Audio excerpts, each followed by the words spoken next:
Hi, I'm Michael Price, and this is for CTV 514. This is my pitch for Stranger Things Season 3.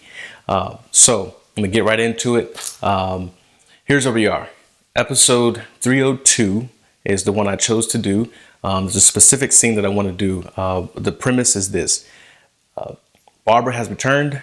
The Mind Flayer has taken over her, and she is in the real world now. She's out of the Upside Down as Barbara, and at this point she has already gotten to Jonathan through Nancy, and so we're picking up in a scene where Doc Owens and Hopper are having a conversation about how everything is okay and Barbara's not this evil person. And while this is going on, this conversation, we're going to see the exact opposite. All right, so it's the irony. So here's where we start. Hopper is in a diner. He's waiting for somebody. Clearly it's Dr. Owens as he comes in. Hey, Doc, glad you can make it out here. Anytime for you, Hop. Dr. Owens takes a seat at the booth. And look, so I'm going to get straight to the point here.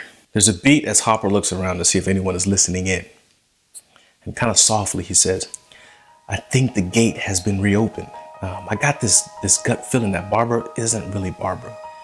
I mean, come on, how could she have survived the Upside Down for over a year? Look, I know this may seem crazy and all, but crazy seems to be the norm around here now.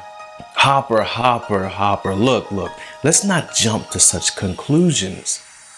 That's just it. I'm taking facts and information and laying them side by side to draw a conclusion.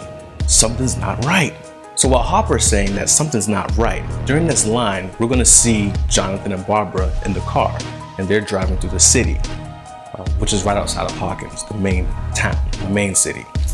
And while Doc Owens is speaking, we're going to see a montage of clips of Jonathan and Barbara as they reached their destination to where they were headed to in the car. Hopper, look, I know this has all been difficult to deal with. You took 11 in, you started dating Joyce.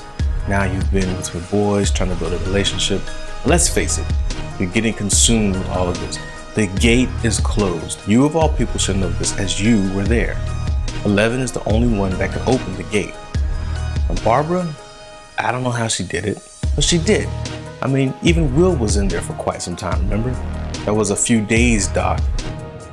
Look, if you want to go on a wild goose chase hunting Barbara down, you go right on ahead, but you'd be wasting your time. Okay, so after the line, you'd be wasting your time. This is where it gets really crazy. So Jonathan jumps through the window. He jumps from the ground all the way up to the top of the building. Super strength. He jumps through a window and we see Callie. And immediately Callie he gets into Jonathan's mind to make everybody go invisible. So then the Mind Flayer enters the room and rematerializes as Barbara. And so what happens is he walks right up to Callie, even though she's invisible, and grabs her by the neck. And then she makes herself visible again, through the pain and whatnot. And everybody else in the room, and everybody's kind of like, what is going on? And she walks up to Callie very casually, and she kind of whispers to her, thanks for letting me in. She is perfectly fine and poses no threat to anyone. And so then Jonathan snaps her neck and she falls down to the ground, dead.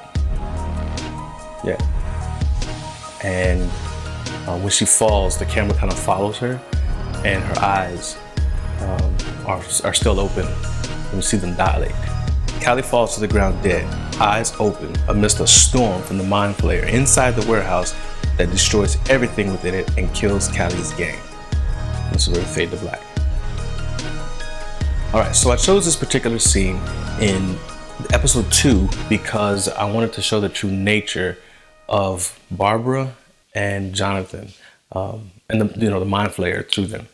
And so the idea is to show what the team's going to be up against, and the strength, the pure evil, the power that they're going to have to fight against, and it's the supernatural. It really is.